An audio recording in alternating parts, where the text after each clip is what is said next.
Alors, Michel et Bénédicte m'ont demandé de venir, Télé 14, pour me raconter des faits, je dirais, troublants et qui sont dignes d'être rapportés au public et singulièrement à notre équipe municipale du 14e arrondissement et voire à l'Hôtel de Ville de Paris.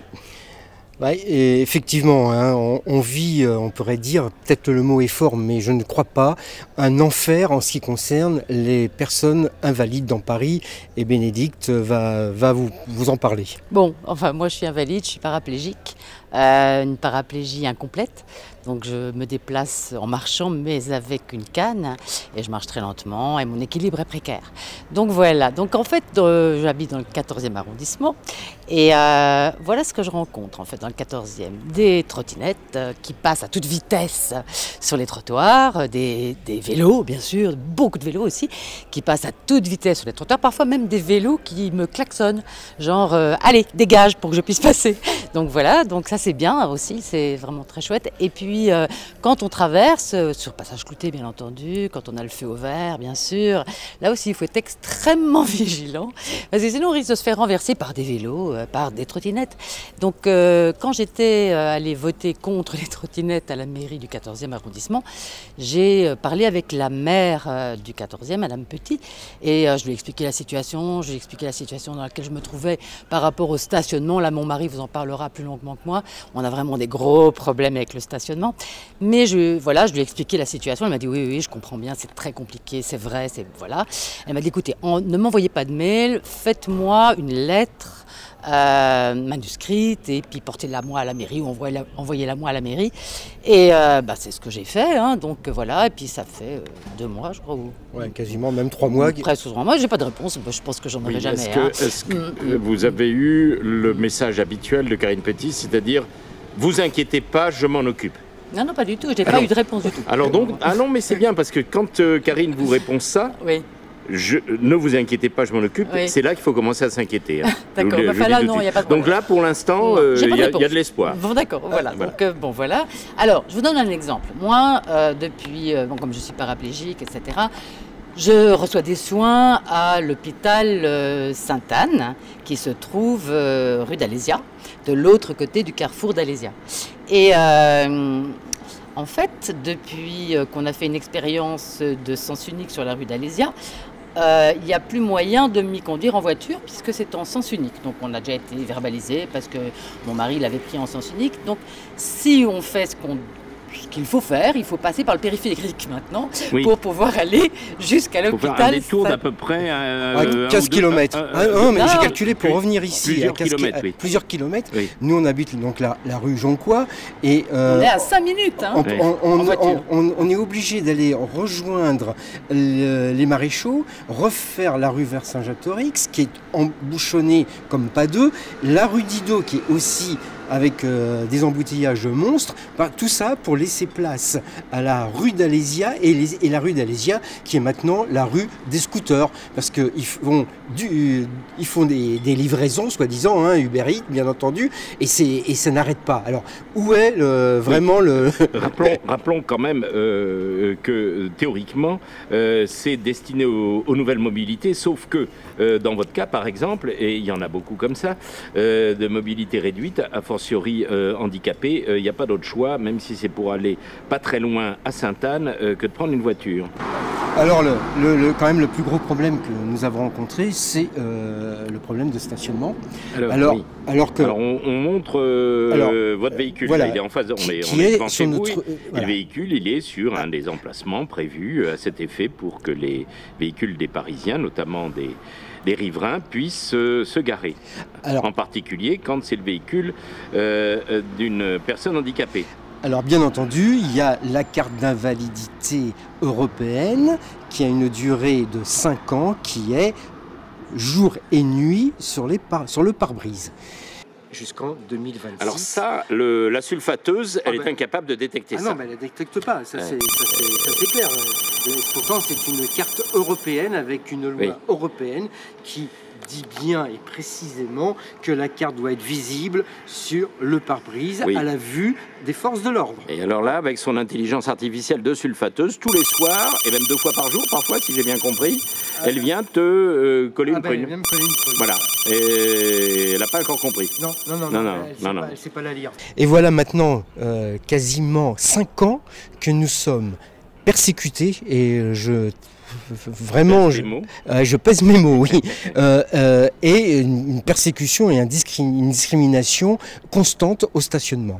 Ça a commencé en 2017 avec, alors là c'était très surprenant, des fausses contraventions, des faux PV, parce que ces PV, c'était des PV soi-disant de mauvais stationnement, alors que la carte était bien placée, et des PV qui avaient lieu à 1h30 du matin, 5h du matin. C'était le premier scandale des PV parisiens, là, ouais. quand Hidalgo a mis en place son magnifique système automatique. Alors non, là, non, c'était avant, c'était juste avant. Oui. Et là, alors j'ai commencé à rentrer. Oui. Il y avait par exemple des PV qui disaient qu'on était stationné devant un numéro de rue qui n'existe pas, par exemple. Vous voyez ? Qui mettait ces PV ? Alors là, c'était la police municipale. Ah, on va en reparler de la police municipale, Voilà. oui. Donc, nous n'étions pas, nous, seulement les commerçants, les seules victimes de la police municipale parisienne. Il y avait également certains automobilistes, comme vous, Oui. qui avaient la mauvaise idée de ne pas surveiller leur voiture le soir et donc la laisser à la discrétion de la police municipale, c'est-à-dire du camarade Antonelli dans le 14e. Alors, ça veut dire... On va faire du name bashing, comme Ouais. on dit maintenant. Alors, on va les citer. avec des numéros qui n'existaient pas rue des Suisses, hein. Le 6, le numéro de la rue des Suisses, il n'existe pas, alors qu'elle est égarée dans la rue Jonquois, avec des horaires, alors 1h du matin, comme je vous disais, 5h du matin et tout ça. Donc j'ai mené un combat, j'ai obtenu plus ou moins, je dis bien plus ou moins gain de cause, et puis ça s'est un peu calmé. Et puis on est arrivé là à peine début d'année, où, alors là ça a été l'hécatombe. Nous avons eu 286 PV. Je dis bien 286 en moins de 6 mois. En moins de 6 mois. Alors je pense que c'est quasiment un record, hein. Alors là on a commencé à... C'était toujours le même PV pour la même raison. Toujours le stationnement. Donc toujours pour cette voiture, là, on la remontre, là, qui était garée à peu près là, avec sa carte d'invalide, etc. Alors, mais ça, il s'en fiche. Alors là, je rappelle que c'est la carte d'invalidité européenne avec une loi européenne qui dit bien et qui précise bien que la carte doit être mise en évidence sur le pare-brise au vu de la police municipale. Donc elle y est constamment. Et depuis que la mairie de Paris a décidé de mettre en place ce qu'on appelle maintenant la sulfateuse, Ouais. la sulfateuse, c'est cette voiture radar qui passe tous les jours, 2 fois par jour, qui fait 10 000 contraventions par heure. Ça a rapporté 150 000 € à la mairie de Paris. Ah oui, parce qu'évidemment, les contractuels auraient été incapables d'avoir une productivité pareille. D'ailleurs, on les a tous ça- virés ça pour va les de soi. remplacer par des précaires payés par une boîte... Alors on en reparlera de cette boîte, parce que cette boîte, c'est une boîte extrêmement sulfureuse, oui, d'où la sulfateuse. d'où la sulfateuse, oui. Ça c'est sûr qu'il y a eu des problèmes il y a quelques années avec des faux PV qui avaient été mis par des agents Oui, qui oui, étaient chez eux. Oui, bref. Bon. Alors donc, depuis, avec une efficacité remarquable, la sulfateuse cartonne les handicapés. Elle cartonne toutes les personnes sans distinction du droit au stationnement. Alors là, j'ai commencé un combat avec la mairie de Paris parce que là, il n'est pas question. Il faut résister. On ne peut pas laisser Mais à chaque fois, tu as obtenu, ou pratiquement tout le temps, puisque c'était complètement illégal, ce type de contravention, tu as obtenu qu'elle soit annulée. Alors, Mais 295 fois en 6 mois, ça fait quand même, on y passe beaucoup de temps. J'ai réussi à faire annuler 276. Il en est resté 17 exactement qui sont encore en cours, où j'ai été obligé de faire des recours. Et comme on ne peut pas faire des recours groupés, on est obligé de faire une par une. Je ne te dis pas le temps qu'on y passe, l'énergie qu'on y passe, et bien sûr, j'ai interpellé la maire adjointe de la mobilité, qui ne m'a jamais répondu directement. Alors je me demande... On rappelle son nom. Alors, Lamia El Haraj. On le mettra à l'écran, de toute façon. Parce qu'on va leur envoyer ces petits reportages, je les envoie aux intéressés. Donc, on les interpelle et on leur dit, bon, maintenant, à vous de jouer. Un de ses collaborateurs, Maxime Cohen, qui a essayé, alors un gentil garçon, qui a essayé de faire de son mieux, malgré que j'ai dû lui envoyer je ne sais pas combien de fois les mêmes papiers. Il m'a demandé de lui envoyer toutes les contraventions, mais les contraventions continuaient à arriver quand même. Oui. Il y a une journée, j'en ai eu 11 d'un coup. Alors 11 d'un coup qui m'avaient déjà été envoyés une première fois par la société privée, mais elles me sont renvoyées une deuxième fois, cette fois-ci par la mairie de Paris. Donc c'est pas la même adresse. Donc je les ai lues 2 fois. D'accord. Là, ça commence. Là, la moutarde m'est montée au nez. Je peux te dire que là, ça commençait à faire beaucoup. Donc à partir de là, on a commencé à échanger. Si je peux me permettre, ce monsieur Cohen. Qui demandait sempiternellement les mêmes papiers qu'on lui avait déjà envoyés. Oui, mais ça, c'est l'habitude de oui, mais enfin, je veux dire, par exemple, demander le numéro de plaque minéralogique qui est inscrit sur chaque PV.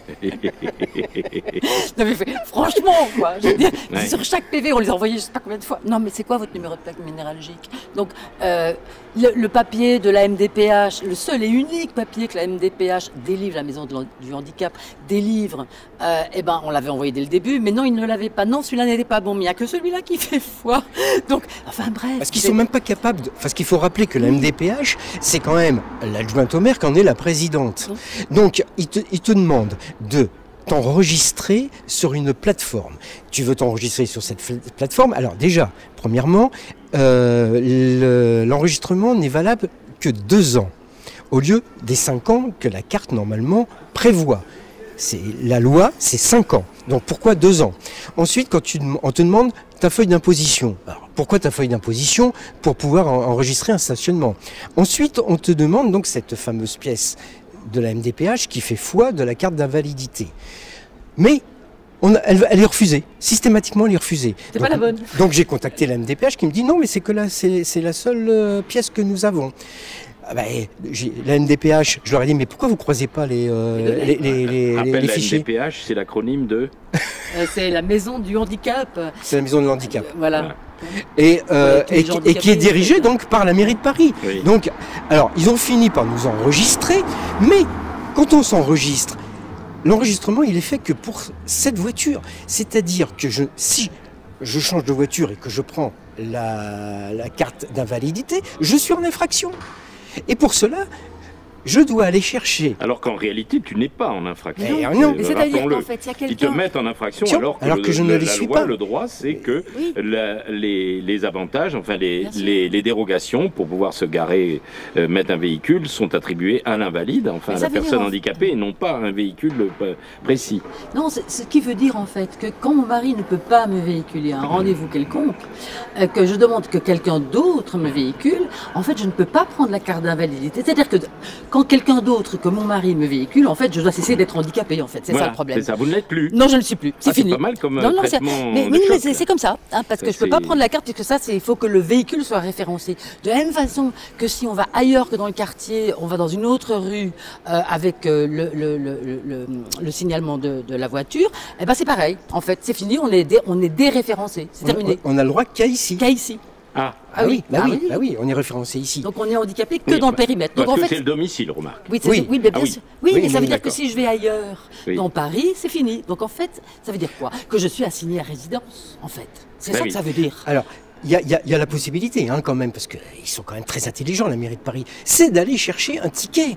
Un ticket gratuit à l'horodateur. Une possibilité au bout là-bas de la rue. Essayez de venir jusqu'ici, parce que passer entre les voitures, c'est impossible. Et là, on arrive devant l'horodateur. Alors, vous êtes dans votre fauteuil roulant. Alors là, c'est là le problème. Bah oui, là, il y a un souci. Que, vous ne pouvez pas accéder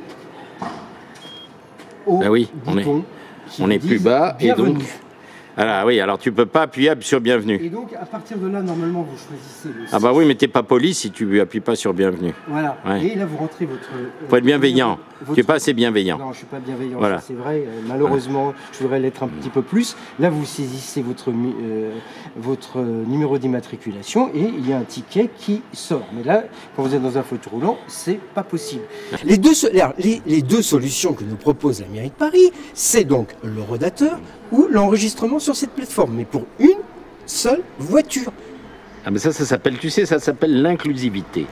Ah oui. C'est le maître mot actuellement. Ouais, ouais. Ils sont peut-être pas intelligents, je ne sais pas, mais ils sont éveillés et surtout ils ont une préoccupation qui est l'inclusivité. Et vous en savez quelque chose, madame. Voilà. Alors le problème qui s'est posé, c'est que j'ai tenté quand même de déposer plainte parce qu'on a eu une autre aventure, parce que les aventures des handicapés, elles sont nombreuses. On va à Montmartre voir des amis un dimanche après-midi. Tout Montmartre est barré. Oui, sur les toujours, routes. tout le week-end. Les week-ends, Montmartre est fermé aux voitures. On arrive devant Sauf la les taxis. Et les riverains, je suppose. Oui, quand les même. riverains, Oui. bien sûr, et les taxis. Oui. La police municipale nous dit « Ah non, vous n'avez pas le droit de rentrer ». Je dis « Mais je suis avec une personne invalide, voici la carte ». Vous avez qu'à la réponse de l'agent municipal, vous avez qu'à prendre un taxi ou y aller à pied. Voilà. Je Voilà. pense que, donc, Ça, on c'est le voit là 18e, hein. que la police municipale du 18e n'est pas mieux lotie en termes de consignes et de fonctionnement que celle du 14e. Ah bah c'est le général. Je hein. pourrais vous faire tout un roman sur les inepties de la police municipale, qui a d'ailleurs complètement disparu, comme chacun a pu le constater dernièrement, a complètement disparu de l'espace public depuis quelque temps. Et c'est pas plus mal, puisque nous, les commerçants, nous étions les seules victimes, j'apprends en dehors de vous, de cette police municipale, puisque la seule chose qu'ils faisaient, c'était coller des prunes au commerce de manière à peu près aussi irrégulière et abusive que ce que vous avez raconté. Donc le monsieur nous a pas laissé passer, on était obligé de faire demi-tour. En revanche, il a laissé passer tous les Uberites. Hein. C'est plus important Uberites qu'une personne Ah oui, parce que c'est des nouvelles mobilités, mon ben gars. oui, c'est une nouvelle mobilité. On mange avant. C'est inclusif, c'est inclusif. Et toi, t'es pas dans la ligne. Alors, on a voulu porter plainte. Oui. Donc on a été au commissariat du 13e arrondissement. Mais ils n'ont pas voulu nous prendre notre plainte. Non. Mais aussi pour les soi-disant stationnements abusifs. Mais la police n'a pas voulu refus de prendre notre plainte. C'est-à-dire qu'on ne peut pas porter plainte contre la police municipale, on ne peut pas porter plainte contre la mairie de Paris. On peut faire. C'est pour ça qu'ils n'ont pas pris la plainte. Ben oui. Ils ne peuvent pas recevoir une plainte contre eux. Ah ben oui, on peut pas. Ben oui. Non, mais c'était à la police municipale nationale la plainte. Donc normalement, elle aurait dû être prise en compte. Donc ils sont solidaires. On a saisi le procureur de la République et le préfet de police. Alors le préfet de police nous a dit je vais enquêter. On a saisi aussi le défenseur des droits qui nous a dit gentiment, alors là ça a été surréaliste, j'ai appelé la mairie de Paris, ce qu'ils m'ont dit était totalement satisfaisant, donc je ne vais pas poursuivre. Ils ont bien répondu. Alors je lui ai répondu, mais madame, est-ce que vous connaissez la loi? Pourtant c'est des juristes. Hein. Je lui ai dit, vous connaissez la loi parce que normalement c'est la carte d'invalidité qui fait foi. Elle m'a dit, oui d'accord, mais bon voilà, c'est la mairie de Paris. Hein. Oui, alors la loi, bon quoi. Pas grave. Donc la mairie de Paris est au-dessus de la loi, voilà, tout simplement. Et les invalides.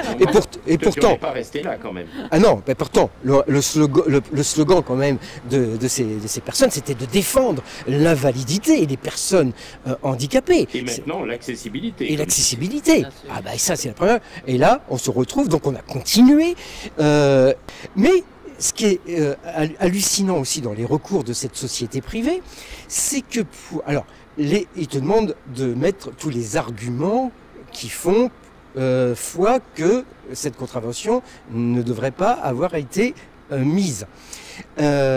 Donc, pour chaque contravention, je fais un copier-coller de mes arguments, parce que quand on en a 17, ça commence à être fatigant à écrire. Donc, à partir de là, j'ai fait des copies. Le montant des contraventions, vous faites entre 50 et 75 euros. Ça va, voilà. Par contravention. Par contravention, mais ça va. Tu aurais pu négocier un forfait. Des clients comme toi. Ah ben oui, ça c'est vrai, on aurait pu demander parce que il commence un abonnement là, ouais, ça aurait pu être sympathique. Et sur les recours, c'est ça qui est hallucinant, c'est que le même agent, sur un recours, me dit « Votre recours n'est pas recevable », c'est le même numéro de l'agent, hein, et sur le suivant, « Votre recours est recevable ». Et pourtant, ce sont exactement mot pour mot les mêmes arguments. Et alors, quand tu lui demandes pourquoi... Ah ben je peux pas, non mais je peux pas les joindre, hein. Ah, bah Ils sont oui, à Limoges, hein. Ah, Oui, la société, parce que là aussi, on a décidé de porter plainte contre le directeur de cette société, parce que là, c'est du n'importe quoi. Oui, parce que tout ça arrive via la sulfateuse, hein, Ah ben, rappelons. tout ça, c'est la C'est de sulfateuse. l'intelligence artificielle, comme on dit maintenant. Donc, si je refais un petit résumé, c'est-à-dire que nous avons des recours qui, selon je pense, le temps, ils sont bons ou ils sont mauvais. On te renvoie 2 fois les mêmes contraventions. Une fois, ça vient de Limoges et une fois, ça vient de la mairie de Paris. Donc, dans certains cas, les recours sont dépassés, la date est dépassée, donc tu peux même plus faire tu peux même plus faire de recours. Alors, pour l'instant, on en est, parce que là, on est monté d'un cran, parce que là, maintenant, ça suffit. Donc, on a envoyé le dernier mail à monsieur Maxime Cohen, qui veut plus nous parler. Oh. Ah non, c'est fini. Il a transmis à sa supérieure hiérarchique. Qui est qui est il faudrait que je retrouve son nom parce on que le mettra, oui. On mettra leurs coordonnées parce qu'il faut en plus que je les connaisse puisqu'on va leur envoyer tout ça. Oui. Maintenant, on compte sur eux. Alors, on les a alertés maintenant, on les a éclairés sur la situation et on compte sur eux pour faire diligence. Alors, dans le dernier mail, on a été pourtant très gentils. Non, on n'a pas été très gentils, il ne faut pas dire ça. C'est pas vrai. Mais ce qu'on a dit, en général, c'est mon mari qui rédige. Hein. Donc, ce qu'il disait, c'est que il avait plus confiance en lui, puisqu'il y avait certaines choses qui passaient, d'autres qui passaient pas, qu'il n'était pas certain. Est-ce qu'il fallait faire de recours ou pas de recours? Parce que il lui avait dit, on va passer maintenant par le directeur de cabinet de la mairie pour faire sauter vos DRCAB. C'est tellement compliqué de faire sauter ces fichues contraventions qu'on va passer par le DIRCAB. Mais si on passe par le DIRCAB et qu'on fait pas le recours dans les temps, est-ce qu'on va pas se retrouver coincé? Donc, bref. Parce qu'après, c'est la saisie sur les comptes, hein. Trésor public. Trésor public. Alors, donc, le mail dit, on n'a plus confiance en vous, on ne vous fait pas confiance, vous n'êtes pas compétent, vous lui demandez 10 fois les mêmes choses, enfin bref, on dit ça. Et moi, à la fin de ce mail, j'ai mis mon petit grain de sel, et je lui ai dit, mais en fait, on est face à quelque chose que vous n'avez sans doute pas connu, mais qui est l'URSS. Hein, donc, ils sont tombés pour ça, hein, c'est la chute de l'URSS à cause d'une administration dysfonctionnelle, pléthorique et tentaculaire, et puis rien ne marchait. Et l'URSS est tombée. Hein. Donc, je vous conseille de lire Kafka, qui analyse très très justement... Et ça l'a vexé. Eh ben non, ça il a pas... Oh là là. Alors on a reçu... À titre personnel, étant communiste et un fier soutien de l'URSS, j'aurais dit non, en URSS ça marchait beaucoup mieux que chez vous. Et si on m'avait dit qu'on se retrouve en URSS, j'aurais jugé que c'était un compliment. Donc je ne sais pas, il paraît qu'ils sont de gauche quand même, la majorité municipale. Enfin, bon, oui, bon. Donc moi je dis ça. Hein, quand tu parles du problème... C'est vrai que la gauche est devenue complètement anti-communiste. Oui, je suis un petit peu décalé. Oui, là je crois que... Oui, ça fait un bout de temps déjà. Non, franchement, je lui parlerai et puis j'ai proposé de lire Kafka, hein, qui parle très très bien du problème des administrations. Parce qu'on est dans une situation kafkaïenne. Donc, c'est peut-être pas ce que c'est, mais bon. Eh bien, en fait, sa supérieure hiérarchique nous a renvoyé un mail disant que bon, elle comprenait notre colère, qu'évidemment c'était très difficile, etc., etc. Et en terminant en disant qu'elle nous conseillait à changer de ton. Oui. En fait, elle s'adresse à moi comme si elle était mon supérieur hiérarchique, que je sache, pour peu que je n'insulte personne, et nous n'avons insulté personne, le ton que je prends m'appartient complètement. Elle n'a pas à me demander de changer de ton. Oui, surtout que vous avez quand même quelques motifs d'exaspération. Il me semble. Elle n'a pas à dire ça. Pour qui se prend-elle? Je voudrais quand même lui rappeler, justement, que le personnel administratif est là pour rendre des services aux citoyens qui les paient. Et ce n'est pas l'inverse. Elle n'est pas mon supérieur hiérarchique, je n'ai pas à la remercier parce qu'elle me parle en plus de la bienveillance. Ah oui, la bienveillance. La bienveillance. La bienveillance, ah non, mais moi je ne... mais je n'ai pas besoin de la bienveillance patriarcale de Maxime Cohen. Qu'est-ce que c'est que cette histoire de bienveillance? Moi je lui demande simplement qu'il respecte la loi. Voilà. Ça, c'est embêtant, évidemment. J'avais une petite question. Sur à l'origine de tout ça, il y a quand même des failles techniques dans le dispositif, comme ils disent.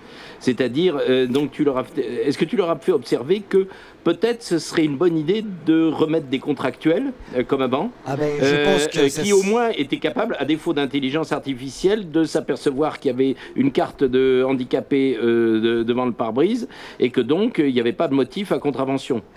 Ça aurait évité 297 contraventions, procédures, bien sûr, et j'imagine multiplié par nombre de cas comme le vôtre, parce que j'imagine que vous êtes extrêmement... On en parlera tout à l'heure, parce que j'ai quelques exemples très intéressants. Mais effectivement, mais l'humain rapporte beaucoup moins que la voiture radar. C'est ça le problème. C'est qu'on préfère ces gens-là qui défendent soi-disant l'humain, l'humain d'abord, et puis les personnes invalides et tout ça. Mais c'est que du pipeau.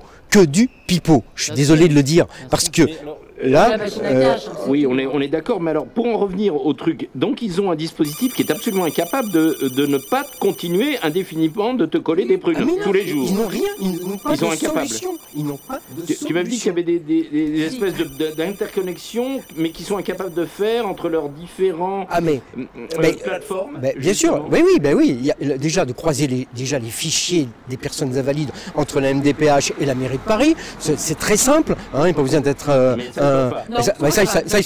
ça marche pas. C'est la cyberadministration et l'intelligence artificielle, attention, elle a ses limites quand même. Et puis, normalement, la carte, elle devrait être valide 5 ans. Elle devrait être dans tout Paris. On devrait plus avoir un seul problème, surtout que déjà, ils ont supprimé un nombre important de stationnement pour invalides. Oui. Ça, on a des difficultés à en trouver.